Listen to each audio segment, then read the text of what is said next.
Welcome to Empyrean. Please sit back, relax and enjoy. The film begins with Claire's birthday celebration. Claire's classmate Casey was invited out of pity since Claire reports to her father that Casey routinely causes problems with instructors and is sent to detention. When Casey phones for a ride home, he is told that the car has broken down. Claire is about to board the bus, but her father insists on accompanying them home. Marcia, a friend of both the girls, joins them on their departure. Claire's father is approached by an unknown individual. A man named Kevin gets into the automobile a few moments later. Kevin puts on a face mask and sprays the girls with a toxin that knocks them out. Claire thinks he accidentally got in the wrong car by accident.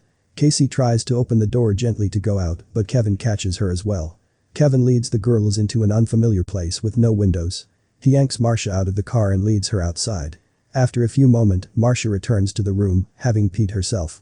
She informs the others that Kevin had asked her to perform a dance for him. Claire insists they must band together to battle their way out. Casey is reasonable and says they need to figure out why they're there before making any moves. In a flashback, a 5-year-old Casey is with her father and Uncle John. They're both hunters and they're teaching Casey how to go hunting. Uncle John talks about going deer hunting but getting distracted by a buck. Dr. Karen Fletcher, a therapist, is watching a news program about Claire's father waking up to find the 3 missing girls and his car gone. Karen then receives an email from someone named Barry who states that they must speak immediately. Kevin has numerous personalities and Barry is one of them. This alter is a sketch artist from Boston who speaks with a thick Boston accent. In this identity, he meets with Karen on a regular basis. The females keep trying to find a way out. They glimpse what looks to be a woman chatting to their captor through a breach in the door.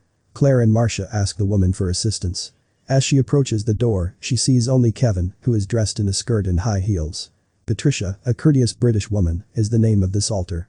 Patricia reassures the girls that their kidnapper is aware of their situation and that he is not permitted to touch them. Karen is participating in a Skype conference where she is discussing her patients, the majority of whom have dissociative identity disorder, including Kevin. Karen discusses how certain identities have talents that other identities may not have, as well as how she can detect which alter is in control. She goes on to say that persons with DID may alter their physical chemistry through their thoughts. The girls come across another persona, Hedwig, who has the demeanor of a 9-year-old boy. He claims that Patricia and Dennis, the personas that enslaved the girls, are upset with him and that he is in jeopardy. Casey tells Hedwig that Patricia and Dennis are still upset at him and that he's in danger in an attempt to get out of there. Hedwig departs and the girls begin to search for a way out through the walls. Claire discovers a void in the ceiling and begins scraping away at the plaster. Hedwig begins to return, but Casey and Marcia stop her as Claire tries to climb out. As Claire crawls through the vents, Kevin reverts to Dennis. She locates an exit and begins running for assistance. She hides in a locker, but Dennis notices her because her trembling breath is so loud. Claire's shirt is filthy, so he tells her to take it off. He then isolates her in a single room. Kevin reprises his role as Barry in another session with Karen. Karen isn't sure she's truly talking to Barry. She has recognized certain symptoms that Barry expresses that are indicative of other alters, such as Dennis. Barry insists that he's improved. Karen notes Kevin having 23 different identities. Kevin then transforms into Dennis after Karen mentions a 24th identity, the Beast, whom Dennis claims is real. Patricia takes Casey and Marcia out to eat.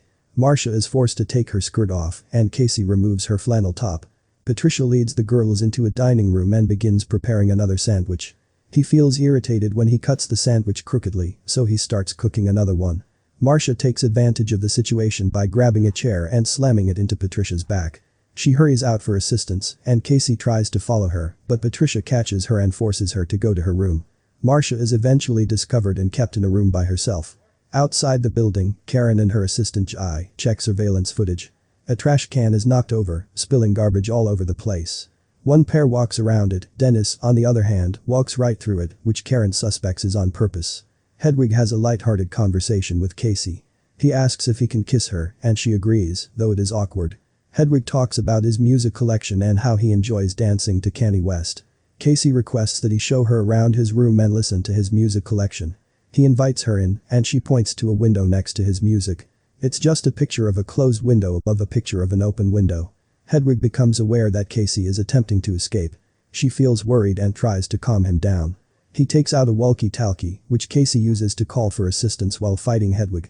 Hedwig manages to restrain Casey and takes back the walkie-talkie. Another memory takes place on a hunting expedition with little Casey. Uncle John begins to want to play now that her father is away. He takes off his clothing and encourages Casey to remove hers because animals don't wear clothes.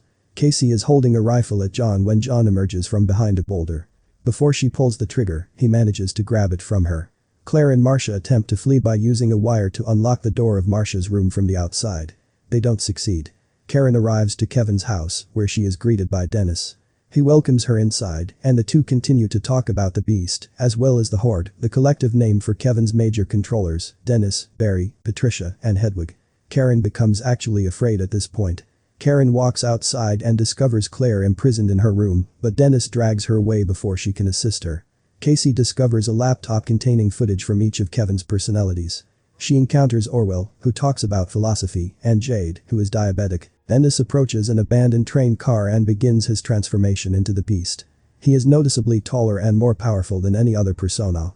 When he arrives home, he discovers Karen scribbling on a sheet of paper. As he crawls up the wall and grabs her, she grabs a small knife. Karen tries to stab him with the knife, but it breaks. Karen's spine snaps and she dies as a result of the Beast squeezing. Casey exits and searches for the other girls. She discovers Marcia dead, her stomach split open. Casey then discovers Claire alive, but she is pulled away as the Beast begins to tear into her stomach. Casey discovers the paper on which Karen scribbled. "Say his name, Kevin Wendell Crumb," it says. The Beast locates Casey, but she constantly calls out his name, causing him to revert to his regular state. We see a quick flashback of Kevin's mother yelling at him as a child, calling him by his full name, and telling him he's created a mess. In the present day, Kevin has no recollection of what he's done, but Casey informs him that he murdered Karen, Claire, and Marcia. He informs Casey that a gun is hidden in one of the cupboards, and that she must kill him. All of the key personalities begin to take power at the same time. As the Beast begins to reappear, Casey flees. Casey comes across some shells and puts them in the cannon.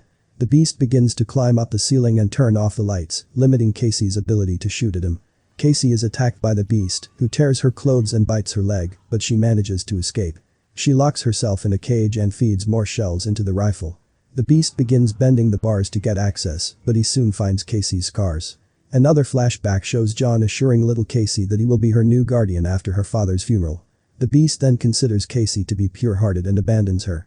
Soon after, a man goes downstairs and discovers Casey. He transports her outdoors to safety. She glances around the outside and notices a large number of animals in an enclosure. Casey is taken to the hospital by medics. Kevin is someplace on his own, with the Horde entirely controlling him. Patricia claims that the Beast will now protect them. The final scene takes place in a diner where people are watching a news story on Kevin's actions. The anchorwoman notes how the Beast's identifier resembles the animals in the enclosure where he worked. A customer remarks that the story is comparable to that of a man in a wheelchair from 15 years ago. When she says she can't recall his name, someone next to her says, "Mr. Glass." Thank you everyone for watching. Subscribe if you want to see more videos like this. See you in the next one.